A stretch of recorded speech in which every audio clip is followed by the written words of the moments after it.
Welcome to Solo Solidaires, a production of the Société de Jazz de Saint-Henri, with support from the Conseil des Arts de Montréal and in collaboration with Studio Le Bureau. Solo Solidaires, it's a new series of short solo performances from some of Montreal's finest jazz musicians. This time we're going to be listening to a dynamic piano player originally from East Orange, New Jersey, named Taurey Butler. He took the long and winding road to wind up here in Montreal, and he'll tell us all about that. And I think you're going to enjoy what you hear from Tori. You may already be familiar with his music because for a long time he was on stage at the late and lamented House of Jazz. Throughout the show, we're going to be raising money for Desta Black Youth Network. It's an organization that works to promote employment among the young people of the Little Burgundy area of Montreal. If you're watching us on Facebook, throughout the show, you'll be able to donate anytime you'd like just by pressing the button below. If you'd like to find out more about Desta Black Youth Network, go to DestaBYN, that's DESTABYN.org. And now, let's get started with the music. Here's Taurey Butler with Henry Mancini's Moon River.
Taurey Butler with Moon River. Nice to hear that tune taken in a brisk waltz tempo. It's a very dancey piece of music, isn't it? Yeah, it's fun. A lot of Tell fun. me about the road that brought you from East Orange to Montreal, because it sort of took a far eastern trajectory to get you here. Yeah, it's a long, twisted road. There are a lot of different elements. Probably one. I was working in a club in Bangkok, so I actually had to go to the other side of the world. And Right. there was a pianist from Montreal named Billy Georgette, and he was in Bangkok with his son at the time, and he saw me and he said, "It'd be great if you could come to Montreal." And I was like, "Sure." I hadn't thought about it, and that's kind of how I got here. Yeah. And what did Montreal mean to you at that time when you heard Montreal? What did you know about the city? I knew about Oscar Peterson, so Yeah. that was all I needed to know. So, um, and I was more familiar with the Just for Laughs. Growing up, Yes. I saw that on TV in New Jersey, but also I was definitely familiar with the jazz festival as well too. And Okay. yeah, And Oscar, I mean, from hearing some of your playing, it sounds like Oscar was definitely an influence. oh for sure, definitely. Oscar is Yeah. the reason I played jazz for sure. Like I Really? had yeah, definitely. I started off.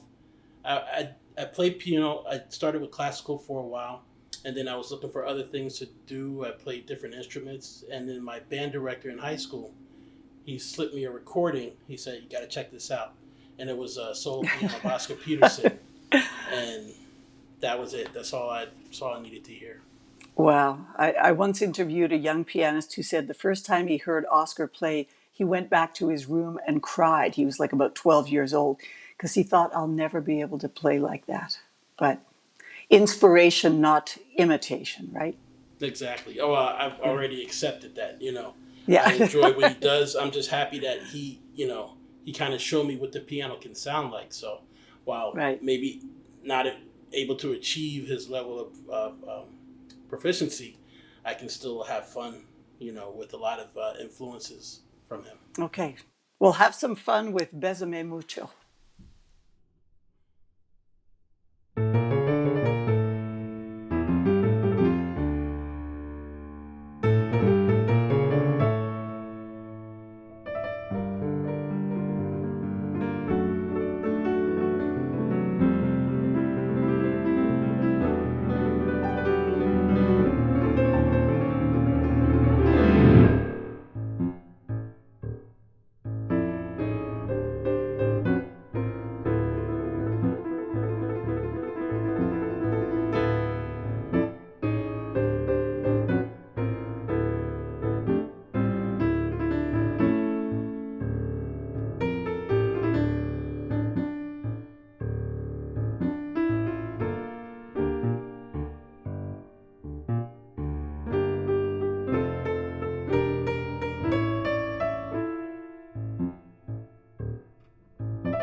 Taurey Butler with a beautiful version of Besame Mucho, which is it lends itself to tangoing, I think. It's a very dramatic piece of music.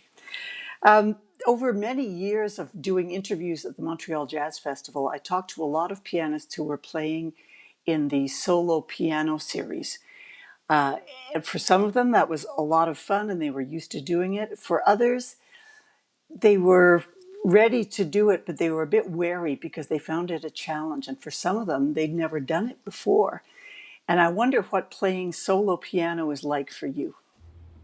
Well, I enjoy it more now, but when I first started, it was intimidating because um, you have you have to be responsible for everything that happens. You know, you have to make sure there's no bassist there, there's no other instrument to kind of take the pressure off. You have to cover it all. So if you haven't done it before, it can be a little overwhelming. But fortunately I've had the opportunity to play solo many times, so Yeah. I'm And comfortable. so, I could so be it, more comfortable, but I'm comfortable enough. okay. I mean, the piano is such an orchestral instrument. People would say, well, if you have to play any instrument solo, the piano is like having a full range of everything under your fingertips. Is that something that always appealed to you about the piano, that it can give you as many voices as there are sections in an orchestra? One aspect, yeah, but I think what appealed to me most was the fact that the notes were laid out and it's very visual. Like I tried to play other instruments, for example, guitar. I will my head I can't wrap it around. You know that you can play one note in you know different places on the guitar and piano. It's I know that this note will always be right here. So That's true. that's a something I enjoy about the piano. It's reliable.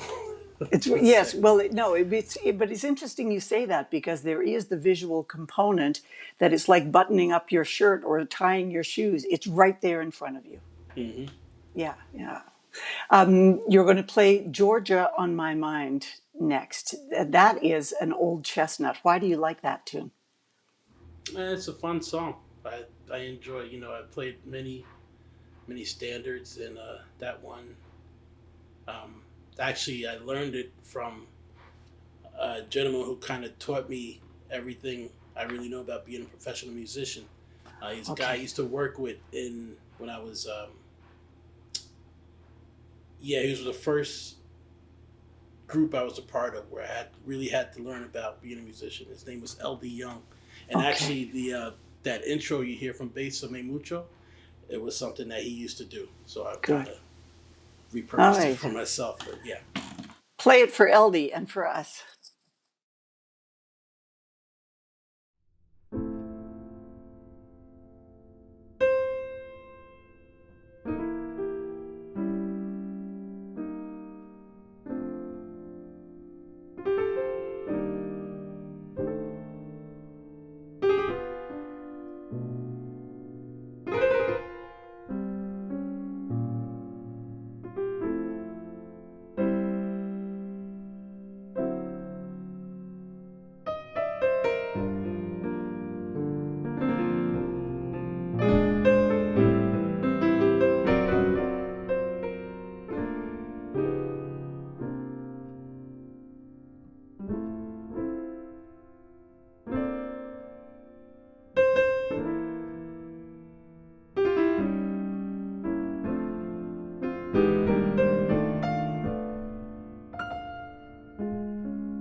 Taurey Butler's Georgia on my mind. A little bit of stride, a little bit of church, a little bit of, I mean, I felt very Southern with that piece. Yeah, Yeah. definitely. Thank you. You said that you liked that tune because it was fun to play. And in fact, I was told before we started that all of the pieces that you chose today were some of your favorite pieces to play. And I wonder what that means for a musician that they're fun to play. I know as a listener, but as a player, what makes a piece fun to play? Well, what you can do with the piece, kind of what it means to you, your memories associated with it, you know. Um, yeah, and it changes. You know, it depends on the phase, part of your life you're in too. You know, like Yeah. ask me next week, it might be a whole bunch of different tunes. You know, but so it's just what you enjoy playing at that time mostly. Yeah. Yeah. And when you started listening to jazz and decided that was the direction you wanted to go after that teacher put that Oscar Peterson album in your hands, what were the pieces of music that you started having that kind of fun with and working on and developing? Oh my goodness, it was so long ago. It's hard for. I think probably, well, the beginning, the basics. You know, like Yeah. summertime. Summertime is one. Watermelon Man. Autumn Leaves. All the these are kind of the songs that you kind of cut your teeth on. And Yes. just kind of just getting familiar with the idea of improvisation. So it's hard to pick out a song. Yeah. Especially when you've been reading music, for most of your life, and then you make the transition to jazz, and then it's hard to like. I couldn't start with Oscar Peterson trying to emulate him. I kind of had to learn the basics, Yes. first. So Yes. those are Yes. kind of the tunes that I started out with. But Okay. I remember the first song I did transcribe by Oscar Peterson was Perdido. Whoa. Yeah. That's a challenge. Yeah. Yeah, it definitely was a Good. challenge. But I Yeah. got so much out of it. And that's actually how I know that song now, Yeah. from learning his version. Okay. Thank you so much. You have one more tune for us now, and that is one that I think most people don't think of as in a jazz connection, but Abby Lincoln did a fabulous version of this song from The Wizard of Oz called If I Only Had a Brain. Well, before I play, I want to say thank you very much for inviting me. Oh, It was really great talking to you and playing for you, and I hope to do it again sometime. a Thank you. pleasure, Tori. Thank you for saying yes.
Pianist Taurey Butler with Harold Arlen and Yip Harburg's If I Only Had a Brain from The Wizard of Oz. And that takes care of this edition of Solo Solidaire. Hope you've enjoyed listening to Taurey Butler. I'm your host, Katie Malloch, and it was a pleasure to be here and enjoy the music and enjoy your company. One more reminder, if you're watching us on Facebook, there's a button just below where you can click to donate to Desta Black Youth Network. It's an organization based in Little Burgundy that puts all of its efforts towards furthering employment for young people from the Little Burgundy area. So we would appreciate your support. And if you'd like to find out more about them, go to destabyn.org. And be sure to join me for the next edition of Solo Solidaire.